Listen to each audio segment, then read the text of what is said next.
And so we're live on Facebook and we're recording. So hello, everyone, and welcome you all who are over 50 and everyone else who is very interested to know more about this Wize generation. This special online conversation is hosted by Move into the Future and the Wize Move Society, the online community for the over 50 generation. This generation is growing by the day. We're living longer, are longer healthy and active, and are better educated than ever. We just need to tap into our knowledge, experience, and wisdom.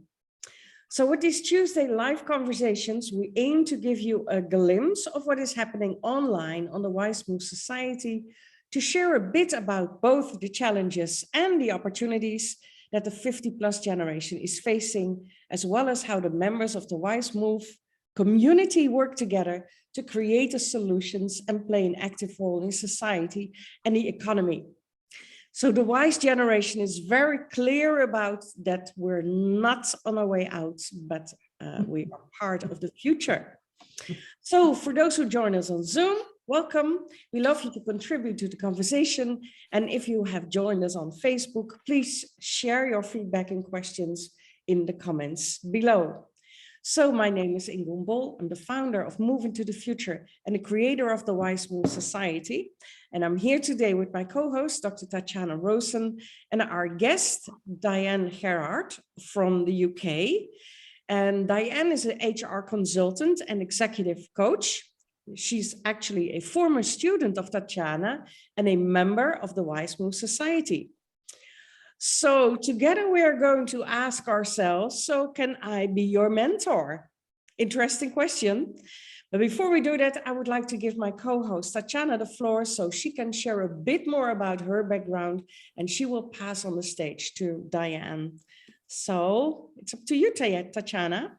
Oh, thank you, Ingun. So yes, hello everyone, wherever you are tuning in and listening to us.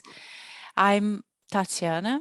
Yes, I'm a psychologist, a researcher, and research what happens in midlife and how can we go through those midlife transitions in a way that we come out the other end better and more fulfilled, and we can enjoy our later life. There's a lot of life to enjoy from midlife and beyond, and in a way it's up to us to search for that, but it's up as well to our network, our friends, our colleagues, our groups around us to support us. So it's not a coincidence that we'll be talking about mentors, because that's part of it, that's part of what matters. And I have to say it's a great pleasure that I have Diane here. I'm just going to say, talking about mentorship, Diane was my student, a research student. And of course, I can say that I could learn a lot from Diane as well in that process. So it's always a two-way relationship. So how nice to have you here, Diane, to talk about mentoring. Thank you.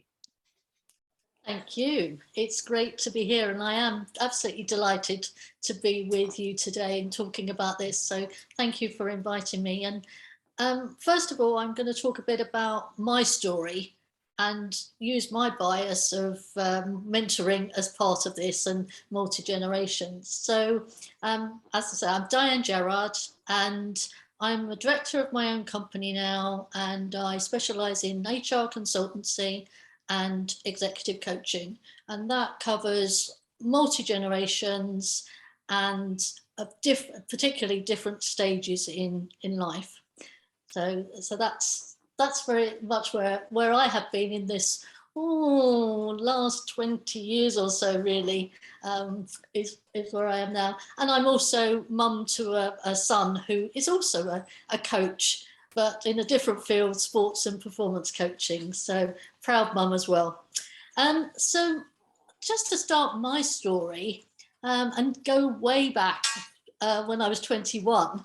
So again, with my multi-generational research that I did with Tatiana as my supervisor and my mentor, I really reflected on what was important in my different stages of life and how I could help and support others through that. So as I say, going way back and reflecting to when I was 21, For those of you in the UK, I worked for British Gas, and so a big corporate organisation, utility company.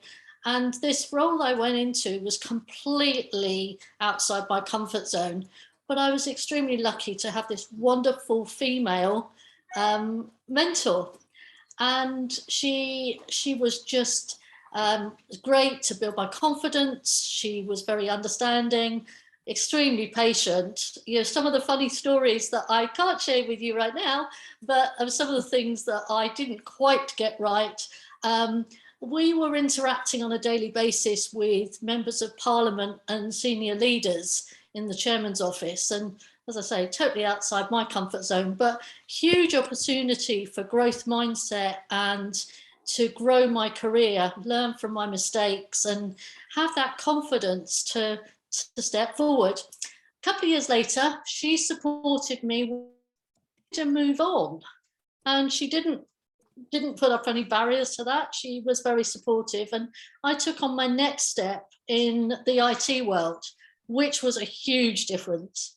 Very male dominated, so this is back in the 80s, and it was a new industry for me. My colleagues and leaders were all of different stages in their careers and from different cultures, different backgrounds.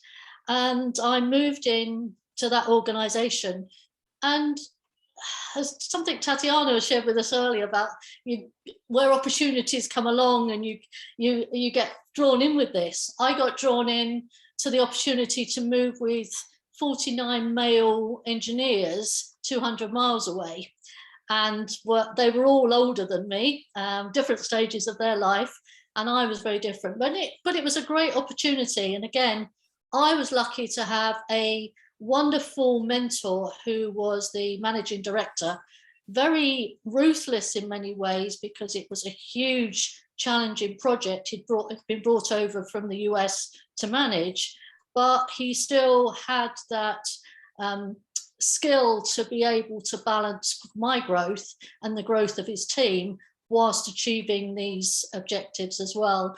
And he really encouraged me to, have that growth mindset, the goals, and really have that opportunity to grow myself. I traveled to the US on business for the first time. And so having someone like that was just so wonderful to encourage me and understand and be patient again. So I think there's a trend here, lots of patience, lots of understanding and support. And then something else, resilience was something he taught me as well, because 2 years in, the American company pulled out of the joint venture. He was going back to either Oklahoma City or Oklahoma or Minnesota. And there possibly could be an opportunity for me, but who knew what that was going to be. And one day I had this wonderful light bulb moment and saw the opportunity for this new job, and I took that one. And that was with a small organization in Windsor with 5 employees at the current time. That was Microsoft. And this was very different, multi-generational. Most of my peers that I came into report up against and with were of my age, mid-20s. We were still at 24, 25 then, and just worked together. My MD, again, was a brilliant guy, very encouraging, again, my mentor. And one of the first things he asked me to do in, I think it was 84, was to, he asked me if I had a passport and said, what are you doing next week?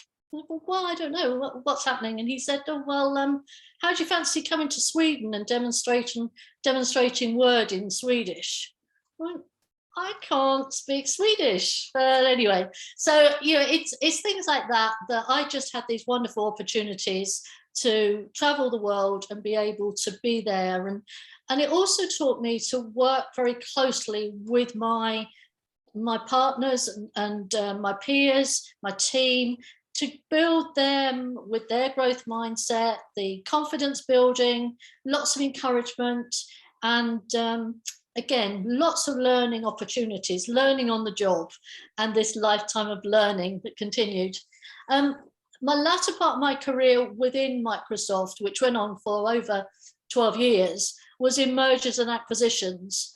And this took me worldwide, and to actually support lots of leaders who, again, most of them were male, but not all. A lot of them were at a different stage in their careers to myself, and I was often younger, and I was this big corporate person, and they were imposter syndrome in a way, but they saw me coming in when they'd been running their much smaller businesses, and this was going to change quite dramatically because they were going to be merged with us. And yeah, it was all about building trust, building their confidence, getting them on board, supporting them. And it, as Tatiana said earlier, it's very much a two-way process in this.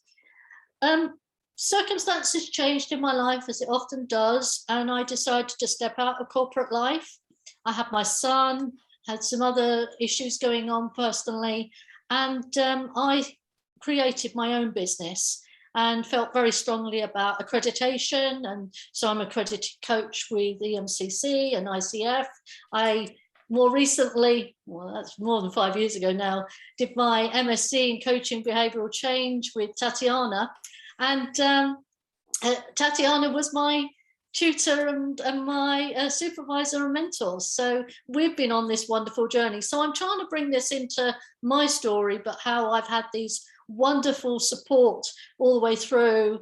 And there's been lots of different people in my life, there's different cultures, etc. And what I've been trying to do with the people I work with is work together and grow myself and help them to grow. So that can be cross-cultural, outside my generational area of expertise, and really bringing that together.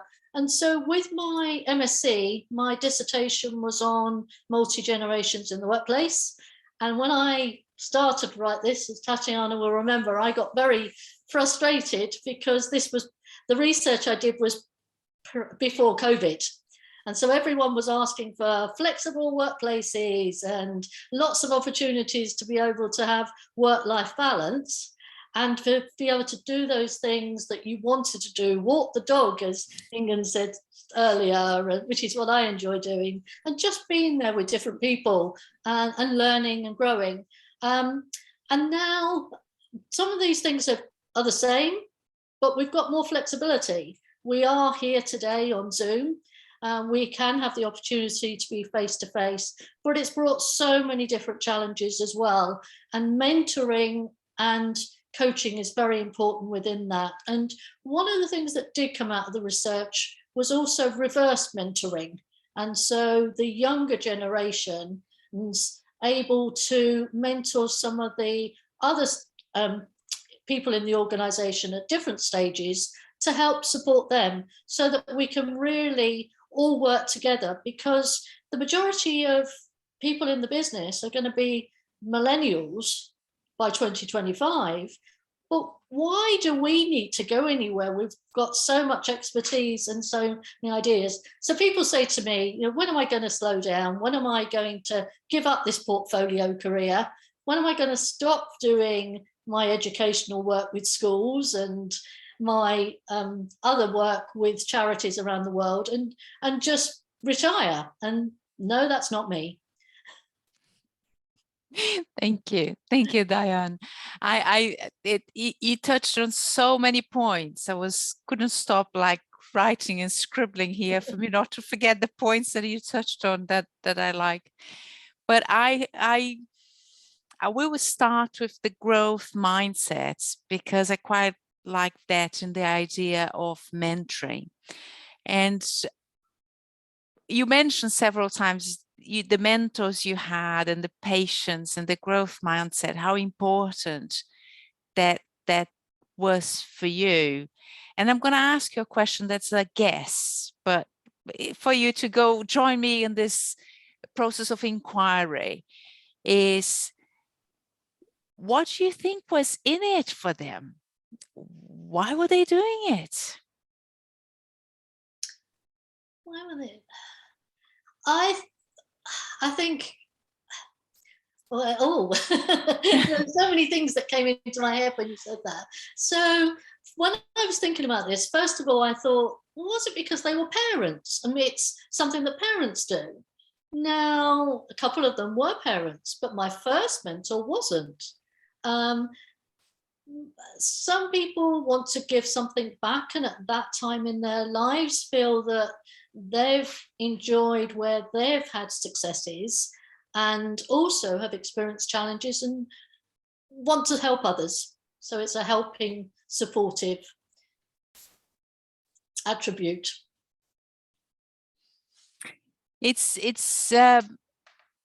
I agree with you that as we grow older, and I will emphasize growing more than older, because age doesn't matter, but as we mature, that desire to give it back and to connect with people and help them to grow is something that's natural comes. So we can do that with our children or with our grandchildren, but we can do that with others as well, with that genuine no interest. Is I will say something maybe will be a bit controversial, the unconditional love. You do that for your child, you don't expect anything back, you just want them to thrive and be happy.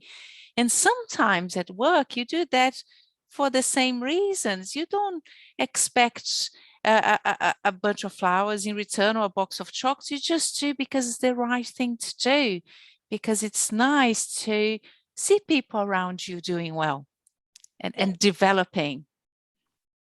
Yes, definitely.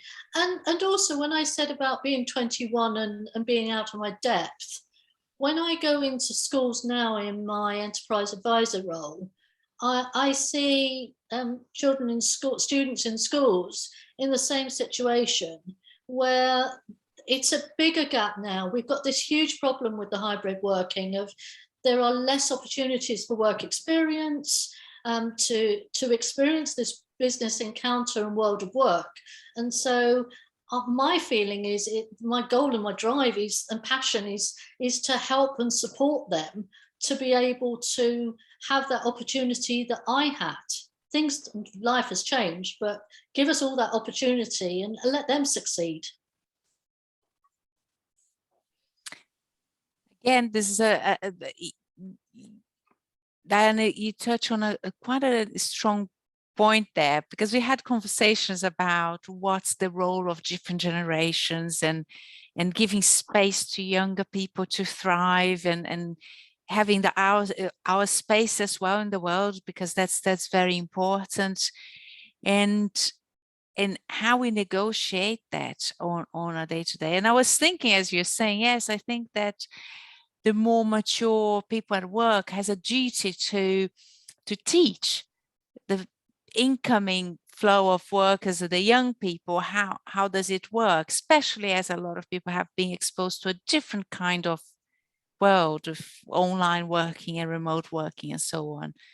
But I was thinking, well, that reverse mentoring coming here as well, because I suppose that the young generation will be much more familiar with the technology. And I'm not saying technology as sophisticated softwares that are work-based. I'm saying how to communicate, how to create connections with people without being in the same environment. So I should imagine that exchange would be very interesting. It would make work a bit more, I would say, much more fun, but companies would like to say much more productive. That will sound better. Yes, and I think it's really important to have the communication, not only with students, with the multi-generational exposures that we try to create. So just recently we had a graduate, an intern, someone who had more experience than that, and then someone who'd been in their career for more than 10 years. So the younger generations, particularly in schools, don't necessarily want to just see us. They can't necessarily relate to us. So if we can bridge that gap, but show them that 5 generations in the workplace is what my goal is. So that one. So that's that one. But the other one is when people are in the workplace, there's this huge change at the moment where there's going to be so many, the skills gap, so many people that are beginning to look for new opportunities.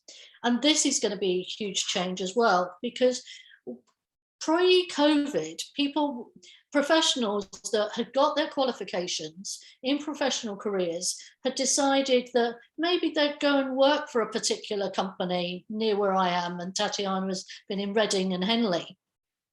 And they opted to go outside the City of London for that work because they liked the environment. Well, actually now, in this hybrid working, you don't have to worry about that.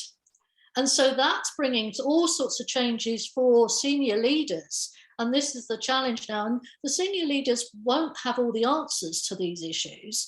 And it's important that we have reverse mentoring, we have communication platforms, so that the younger generation can come in and talk to other people within the business who would normally maybe not be so approachable, so that we can have these conversations and explore, because no one's got the answers. This is completely new for every generation. None of us have got the experience of been there before. So let's all come together and try and find the right solutions. And that's just one of them at the moment. Of some younger people, professionals are deciding that maybe they're not going to work for a local Reading firm, they're going to work for a city firm, because you don't have to travel into the city all the time.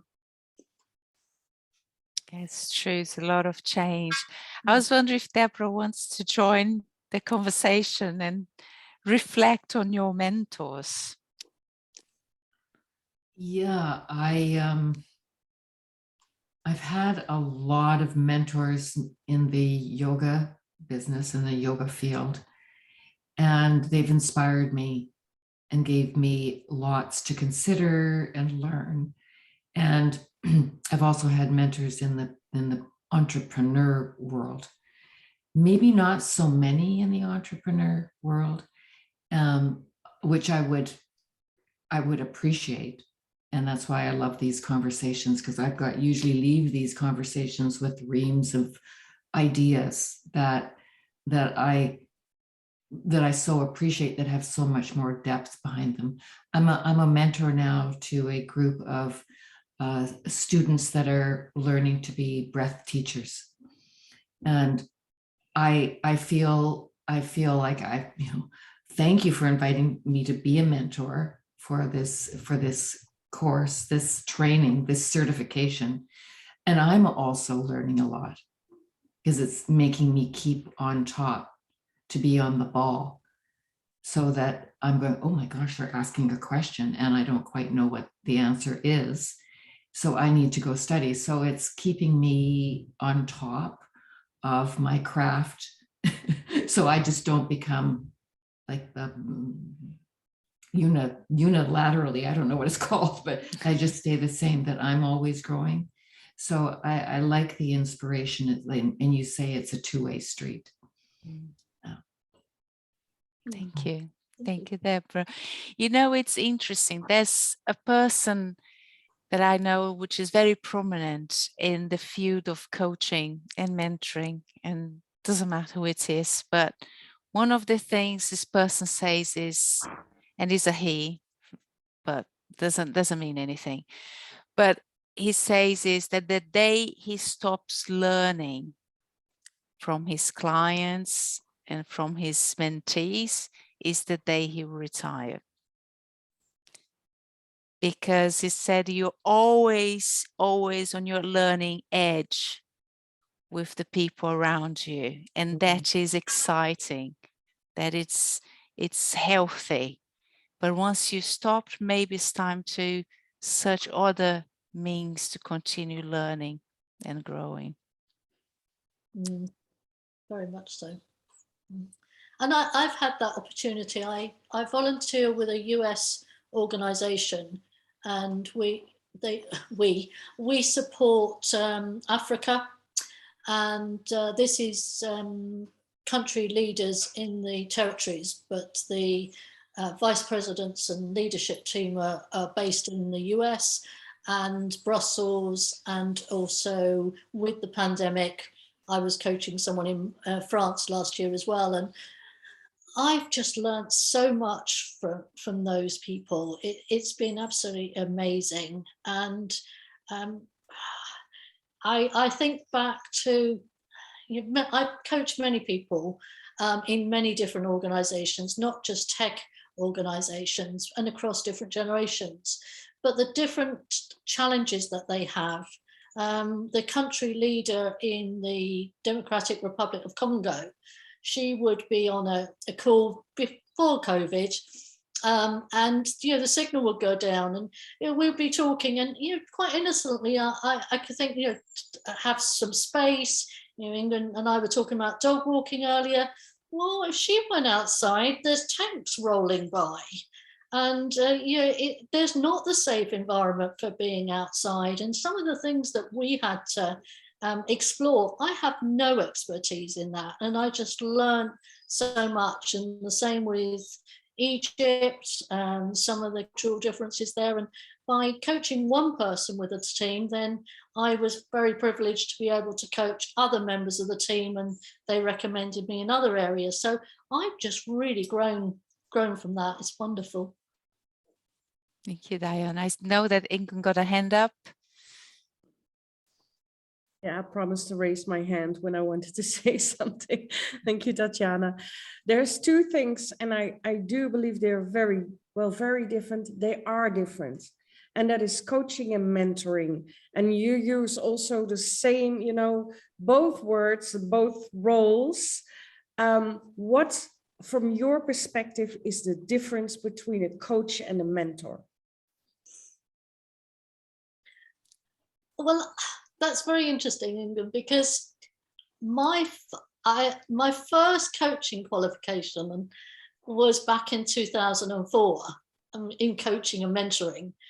And that was with Oxford Brookes. And we spent a lot of time as part of EMC exploring what's the difference between coaching and mentoring.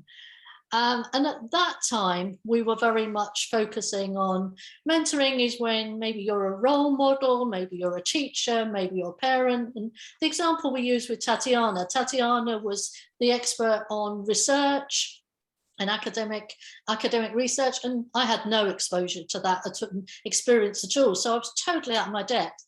So we saw that as more of a mentoring role, whereas the coaching role is very much being that sounding board to create the space, that safe space for someone to be listened to, and not to have the answers by anybody else, but just to create that space and for that person to be the expert on themselves and work out what the solutions are. Oh, I think that was a great answer, Diane. I'm glad I let you go for it. Is it also so, because I do believe, but that is my perspective, that a coach really needs all these accreditations. It is more also that more therapeutic, that they really feel that what is going on in that mind. Why are they not doing the things that they should be doing?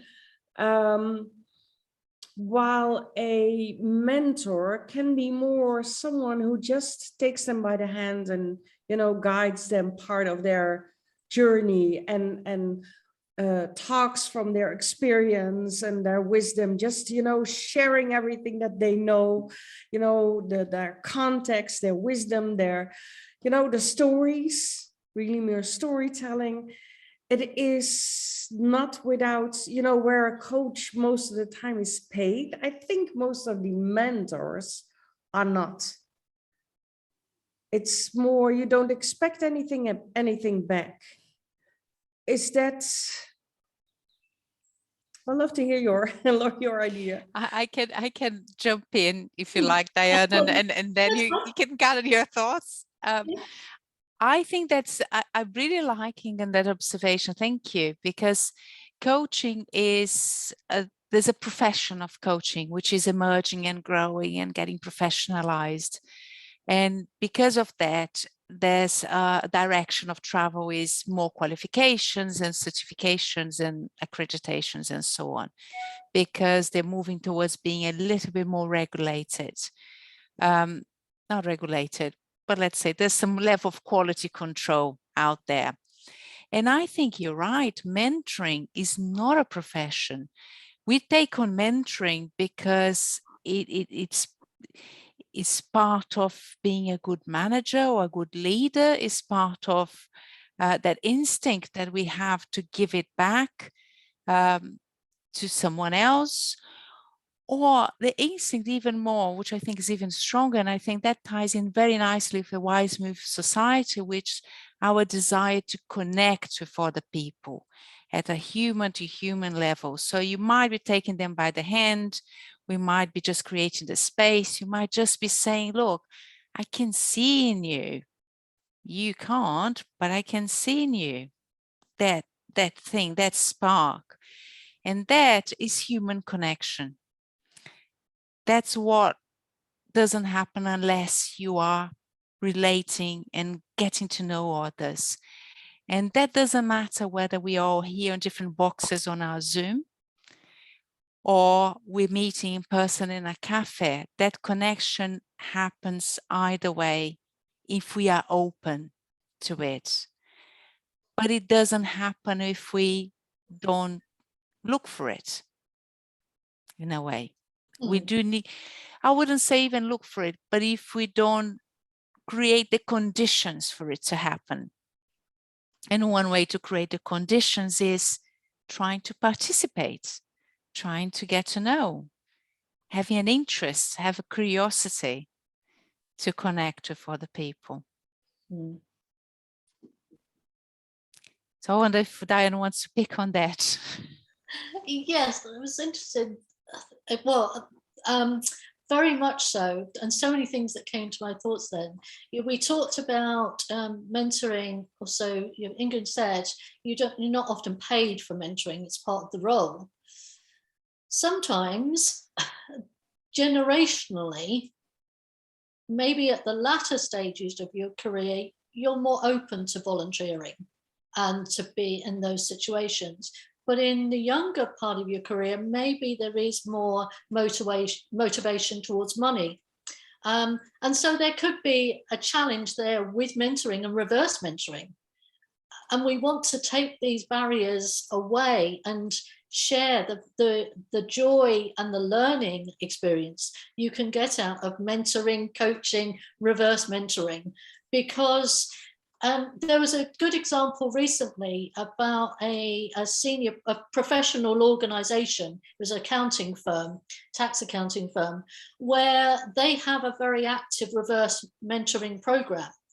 And so this needs the younger generations to be outgoing and break through their barriers, their confidence barriers, to be able to speak to very senior VPs and presidents, these leaders that they wouldn't necessarily have that opportunity to speak to. And this is great for diversity.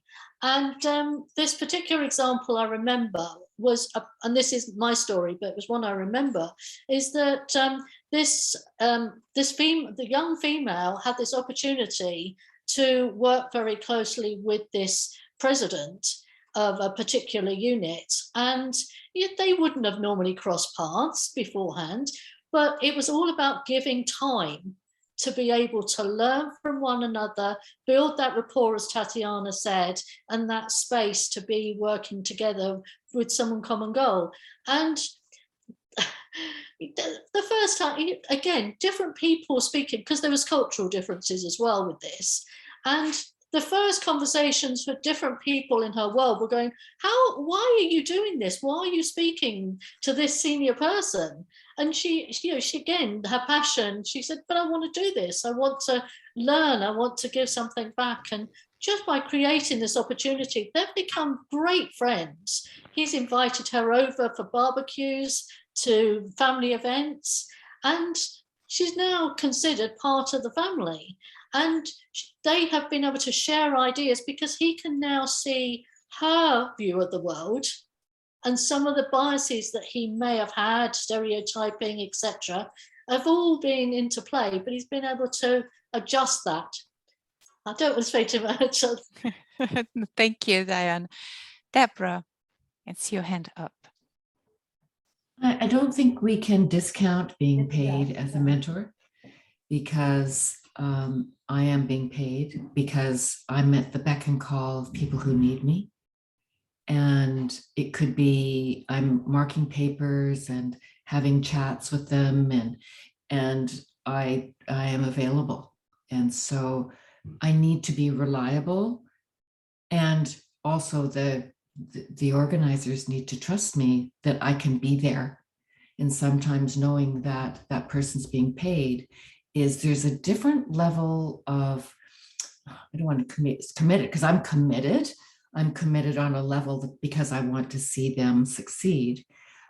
But I'm also have a business, and I'm also very busy, but I slot this in because it's my responsibility to make sure that they succeed and that I have time for them. Yeah. You're muted, Tatiana. Yeah, I do think just one thing. Hi, Mary Jane. I do, especially if you look at, the mentoring roles in a multi-generational workspace, that it can be, the employees, the older and the younger employees. It doesn't, then they're still part of the organization and they will be paid. But it is the I think in principle that you just don't expect anything back. That is, I think, more the mentoring role than the coaching role. I think that's right, but I'm going to just connect that with what Deborah is saying as well about being paid as a mentor. If you're a manager in an organization, or if you're being hired as a junior, but part of your role is doing some reverse mentoring, that payment is part of your salary. That's implied. There's something that Freud used to say, that if people don't pay for their therapy, they don't commit to that. And he always defended as a very valid thing to charge a fee to do something. I'm not going to get down to discussing Freud because it can go into a rabbit hole, but what I mean is I'm very much in favor to mentoring as a commitment, that an organization makes a financial commitment to mentoring. And that, even though if you're in a manager role, that comes with the job, is not something that widely done. And that might be the shift that we need to be more inclusive as a workforce. Because if we have a role that is a mentoring role and is financially rewarded accordingly and allows someone to take that step sideways to that position and take on that as a job, then we might see more people staying on work rather than leaving and retiring because they no longer want to do that nitty-gritty day-to-day of their jobs. And I think we sometimes take for granted the value of mentoring. It's like the value of advice. Someone can give us an advice and we do it or not, but mentoring is a little bit more than just the advice.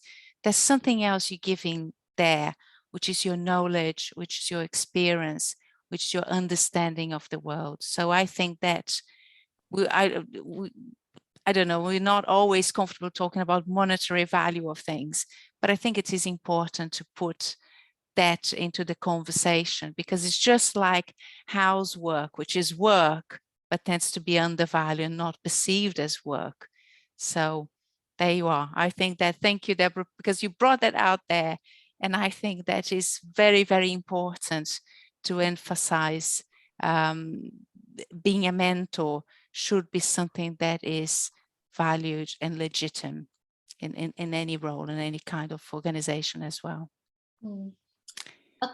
The other thing I've noticed more recently as well, and is that there's a lot more people, this is in my corporate experience with clients and in my HR role, because of course I'm working in employment law situations, but the value of senior executives, any professional, doesn't necessarily matter what level they're at, but just recognizing their worth in the organization.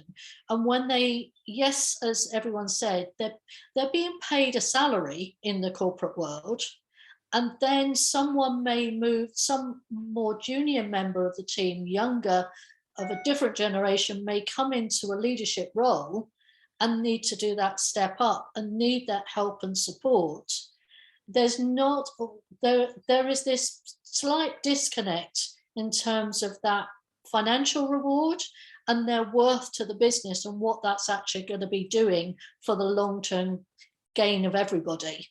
And what I'm trying to say is also that sometimes those that are at different stages and considering, well, are they trying to get rid of me by coaching or mentoring someone? Do they no longer need my skills? And that's where I think there's a trust broken down, and we need, organizations and leaders really need to work on the value of their senior team in terms of age and where they can bring value into the organization moving forward.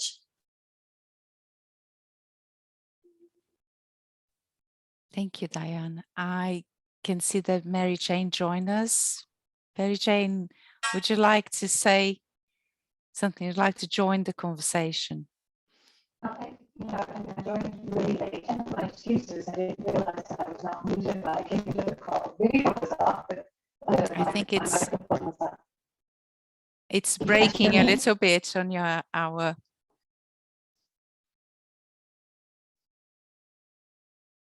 Okay, I can't hear anything. And now. Oh, it's perfect. Okay, and now I can't hear you, so give me another second. Okay, all right, now I think I'm online. You can hear me? Yes, perfect. Yes, and I can hear you. Okay, I needed to do some adjustments on settings. Yes, my excuses for coming in and not being on mute. Video was off, but I didn't realize when I was talking about my dead plant after being away for 2 months. So, yeah, mentoring is a topic that's really close to my heart. I've not done it in terms of reverse mentoring. So I've not been on the other end of mentoring by a younger person, but I have done some mentoring. And I just, what I'm hearing so far is, about the value, the legitimacy of mentoring in the workplace. I think it's crucial now. I mean, I really do, with the multi-generational workplaces that most companies are part of, are experiencing. If they don't do this, then they're really missing something essential in order to keep those bridges. Yeah. So with that, I'm going to just let everybody else take over, because you're more part of the conversation, but I'm glad I caught part of this in any case. Thank you. Thank you. Thank you, Mary Jane. We got a message from one of our thought leaders on our WhatsApp saying that he can be a mentor, Robert Voss. So he can't be here today, but he put his hand up to mentoring. Yeah. And I think it is very important to do this at all levels of society, of the organization. Of course, we are talking about more, the higher levels of the organization, but don't forget that, everything that is happening below that level, it's much more people, and they really need that mentoring as well. So I think that we need to keep in mind that. The other thing is, and that is also why we at the Wize Move Society will be focused on guiding people into that mentoring role, that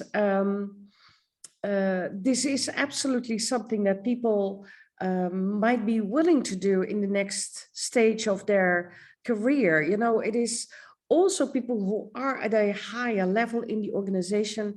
In the end, they are not so much interested to stay at that higher level, to have all the responsibilities.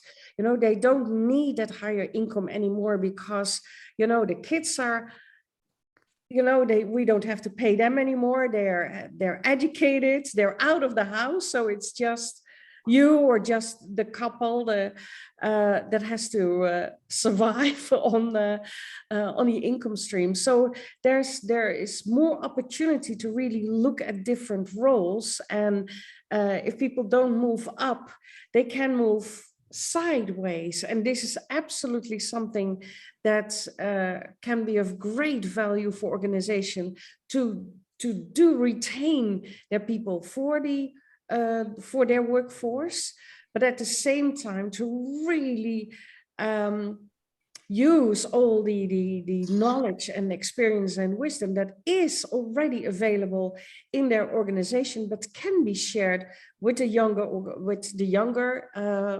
workforce. But of course, the other way around as well. It is really great to have that guidance from the youngest to, you know, the older generation. Absolutely. Yes.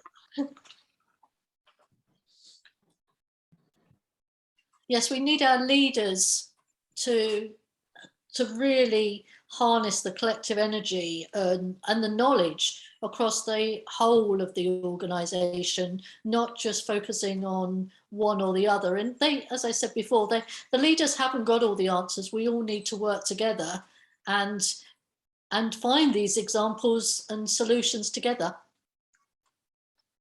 It's interesting. I see that Viola just joined us, but the chair is empty, so I'll give a few seconds. But one of the things that I think is interesting with mentoring as well, and making mentoring established role, is when you take a mentoring role, is incredible how can you see things you wouldn't see if you were actually doing it. You know, it's like there's some therapeutical techniques. You move into a different position and suddenly you see things differently. And by being a mentor, you can even add that value, Diane, you say, in terms of innovation, creativity, because you shift your position a bit. Suddenly you have all your knowledge plus a different perspective. And that can be invaluable for the mentee and for the organization, for society in general. So I can see Viola's here, and I know mentoring speaks to Viola, so speaks to you, Viola. Would you like to say anything about mentoring? Yes, thank you so much for letting me join, and thank you so much for all this program. Yes, mentoring is such a beautiful role because it's about how professionally, philosophically, ethically, we can pass some of our experience to others. So in that way, all of us, we can be mentors. So with this work with that we're doing in Wize Move, that we can have young mentors mentoring us in areas that we are weak about, and we can mentoring them about another experience of life. It's about how to make this training to be able to shift from passing, just giving an advice, to give a professional mentoring.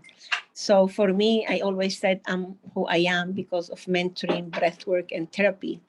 And very, very privileged that two of my major mentors of the 80s still alive, and still we are clients of each other still. And that has helped me a lot to be able to pass to some bridges that I had no idea, really no idea how to go there. And just by some sessions, I managed to pass safely, good. And we say mentors will shorten the curve of learning for their mentee, and also mentors will support their mentees to get out of the cognitive blindness. That thing that I don't know that I know. This is what I want to everybody to have mentors in their lives, and we are doing mentorship training and in several levels. Yes, thank you for inviting me to say that. Thank you, Viola. I like cognitive blindness. It is definitely there. And the other, if I could just mention one more thing, in addition, what I realized, I've just come out of a mentoring, 4-month mentoring program with a woman in the corporate world with two specialties. She's a lawyer and she also has a very strong business background.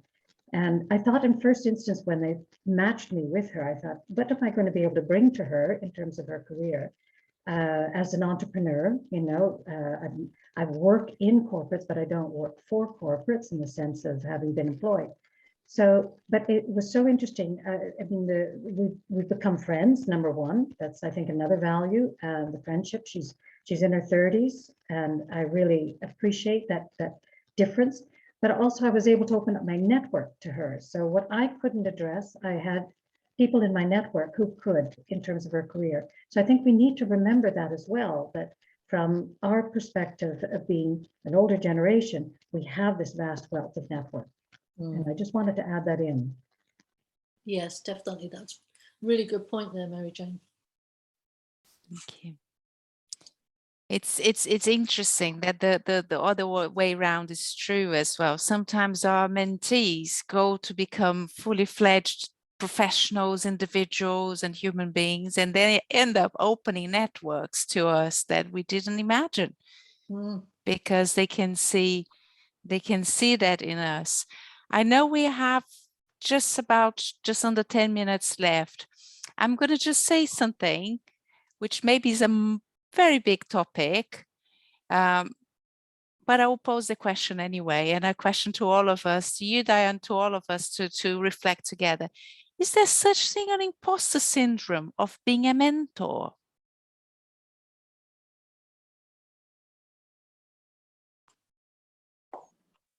And I will do that psychologist things that I just put the question out there, but don't answer myself. I think I experienced it. I think I experienced it. All at the same time. I think when people suffer from imposter syndrome, could be in many areas, and that shake the person being mentor, because then if they don't believe who they are and what they can do, and go into the feeling of being imposter, so they go into the whole journey of any other profession or any, because it get into the person independently of the profession. Mary Jane, you're about to say something as well. Let's. Well, that was the experience I had 4 months ago, entering into this mentoring relationship. I admitted it to her. I said, I don't know what I can bring to you, on what levels that you're going to be needing, but let's see where this goes. But in my mind, I thought, this is the wrong match. It turned out to be a great one, and so the Vader sites, Ingun helped me with this. The Vader sites luring, from both sides, has been wonderful. So yes, Tatiana. Absolutely. Is it okay? Last Friday, we in the Wize Society, every Friday at 1 o'clock, we have our CET, we have our World Cafe, and we have amazing topics there that we discuss, just on how it moves and things like that. And we actually have been talking about it, that it happened to someone that she was being asked for something, and that you feel like, why me? Why are they asking? Who wants to listen to? What do I have to bring? Things like that you really feel like. And then I think, oh gosh, there's so much you can share. There is a reason why they're asking you. There's a reason why they make that match. But absolutely, Tatiana, and also for myself, I am 62. I've done a lot in my life, but sometimes there's this question, and people ask you to do this, and then I think, why are they asking me? Absolutely. Can I do this? Is this the match? Yeah, absolutely. Thank you, Thank Diana. you. As we were saying this, definitely imposter syndrome. Different times I've thought, why me? One of the things that has helped me is the Brené Brown Dare to Lead program, and about vulnerability. So I did that during COVID. And that really helped me because, you know, we're often armoring up and, you know, we don't feel that we're worthy for whatever reason. Whereas actually, you know, as Mary Jane said, you know, just to be honest and say, really, you know, this is where I am.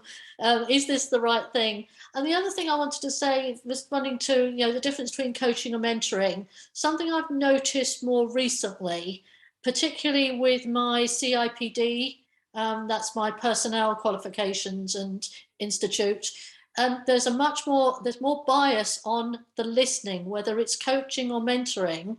It's still a listening space, whereas I think previously there was a perception, and maybe this is a bias and stereotype, that mentoring was more about a telling rather than a listening and noticing.